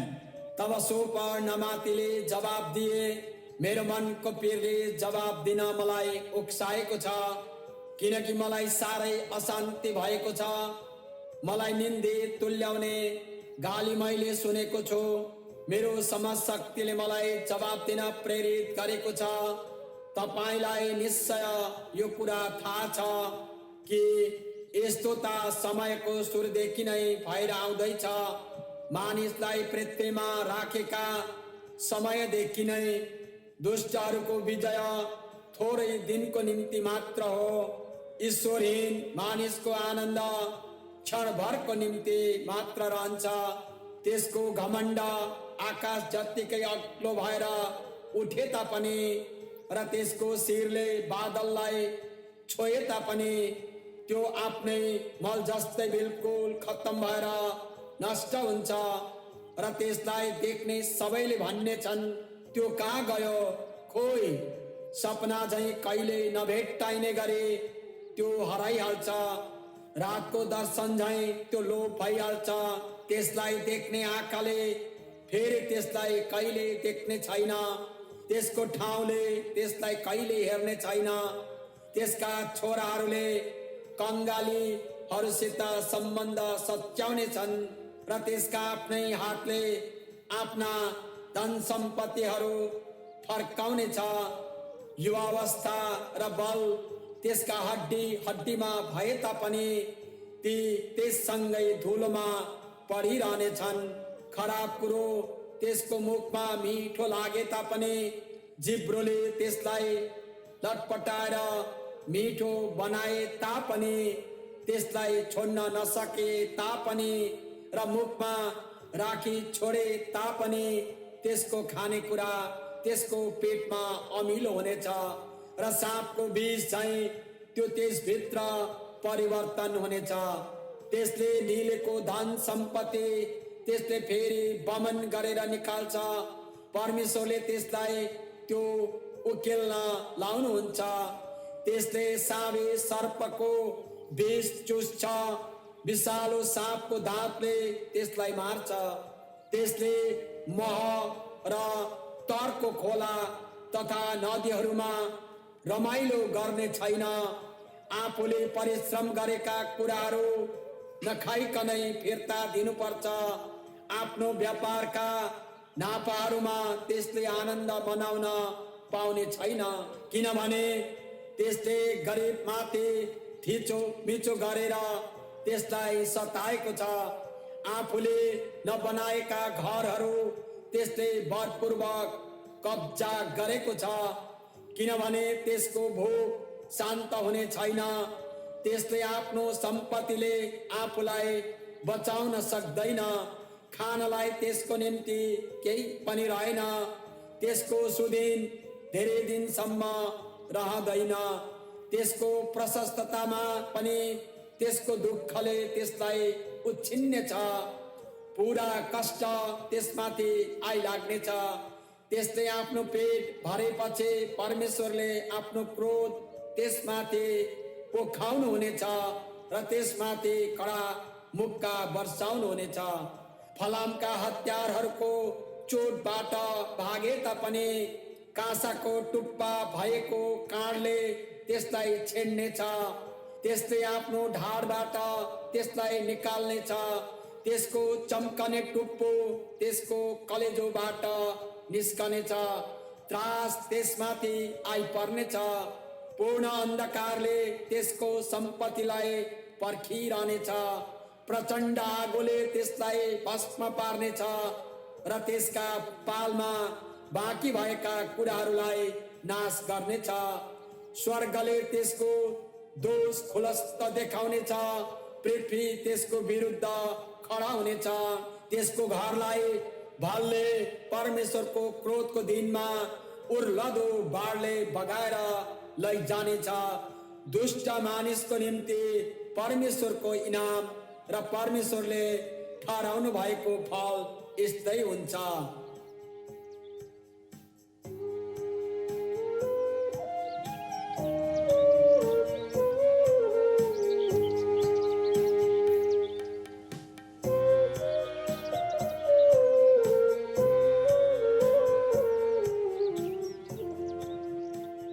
अयोग अध्याय 21 दुष्टहरूको क्षणिक सफलता। तब अयुबले जवाब दिए, सुन्नुहोस्, कृपा गरी सुन्नुहोस्, यो नै तपाईहरूले मलाई दिनुहुने सान्त्वना होस्। मैले कुरा गर्दा तपाईहरूले सुनिदिनुहोस्। मैले बोलिसकेपछि तपाईहरूको गिल्ला जारी रहोस्। के मेरो झगडा मानिसहरूसितको हो र म अधैर्य किन नहुने? मलाई हेर्नुहोस् र अवाक हुनुहोस् र हातले मुख छोप्नुहोस्। जब म यो सम्बन्धमा सोच्दछु म त्रासले भरिन्छु र मेरो सारा शरीर नै थरथर काप्छ। दुष्टहरू किन चिरञ्जीवी हुन्छन्?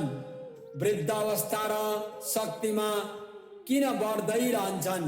आफ्ना छोरा छोरीहरूलाई आफ्ना वरिपरि राम्ररी स्थापित भएका र तिनीहरूका सन्तानलाई फलिफाप भएका तिनीहरू देख्न पाउँछन्। तिनीहरूका परिवारहरू सुरक्षित र डरबाट स्वतन्त्र हुन्छन्। परमेश्वरको न्यायको दण्ड तिनीहरूमाथि पर्दैन। तिनीहरूका बहर मिसिन्छन् र खेर जाँदैनन्। तिनीहरूका गाईहरू ब्याउँछन् तर तुहिँदैनन्। तिनीहरूका छोरा छोरीहरू थुमाहरू झैं खेल्न कुद्दछन् र तिनीहरूका ससाना नानीहरू नाच्दै उफ्रन्छन्। खैँजडी र वीणासित तिनीहरू आनन्द मनाउँछन् र बाँसुरीको स्वरमा तिनीहरू रमाउँछन्। सम्पन्नतामा नै तिनीहरूको जीवन बित्छ र शान्तिसित तिनीहरू चिहानमा जान्छन्। तापनि तिनीहरू परमेश्वरलाई भन्छन्, हामीलाई छोडिदिनुहोस्, हामी तपाईका मार्गहरू जान्न चाहन्नौ।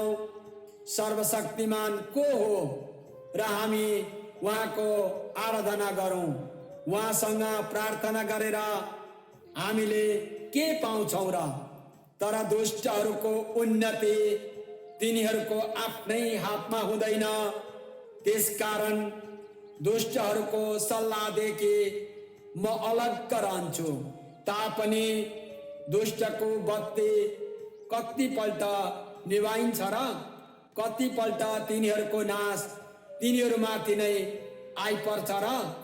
परमेश्वरले आफ्नो क्रोधमा दुष्टलाई कहिले दण्ड दिनुहुन्छ र?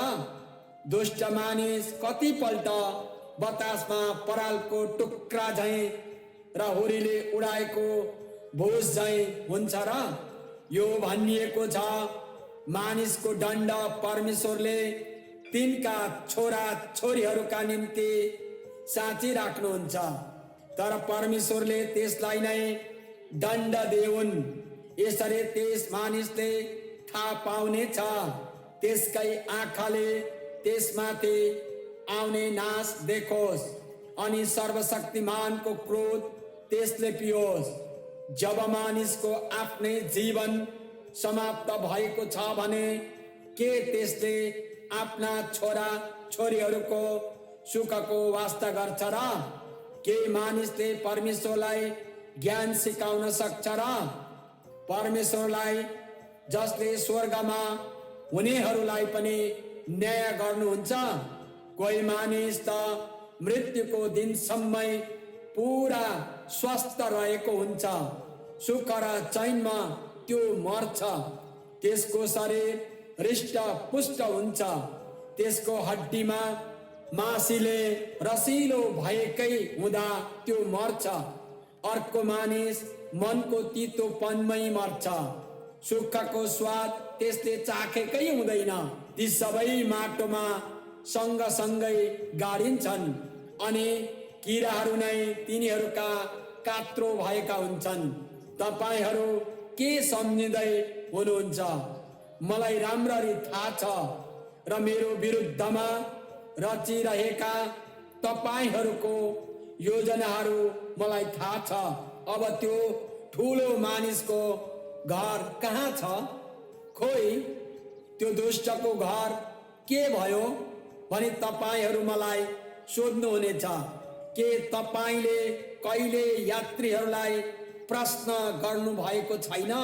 तिनीहरूका वर्णनहरूबाट के तपाईहरू सिक्न सक्नुहुन्न?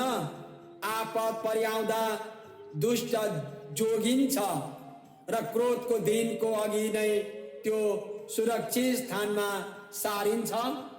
कसैले त्यसलाई त्यसको मुखेन्जी दोषी ठहराउँदैन। त्यसले गरेको कामको निम्ति कसैले साटो लिँदैन। जब त्यो चिहानमा लगिन्छ, त्यसको चिहानमा पहरा राखिन्छ। भुइँको माटो त्यसलाई मिठो लाग्छ। सबै मानिस त्यसको पछि लाग्छन् र अनगिन्ती घुइँचो त्यसको अघि जान्छन्। यसै कारण तपाईहरूका निरर्थक कुराहरूले कसरी मलाई सान्त्वना दिन्छन्? तपाईहरूका जवाफमा झुट बाहेक अरू केही रहँदैन। यतिन्जेल यहाँहरू सुन्दै हुनुहुन्थ्यो ऐबको पुस्तक 1देखि 21 सम्म। अब उताको समय यहाँहरूले फेरि अर्को खण्डमा ऐबको पुस्तक अध्याय 22 देखि पुरै सुन्न सक्नुहुनेछ। अर्को खण्डमा। धन्यवाद। जय मसीह।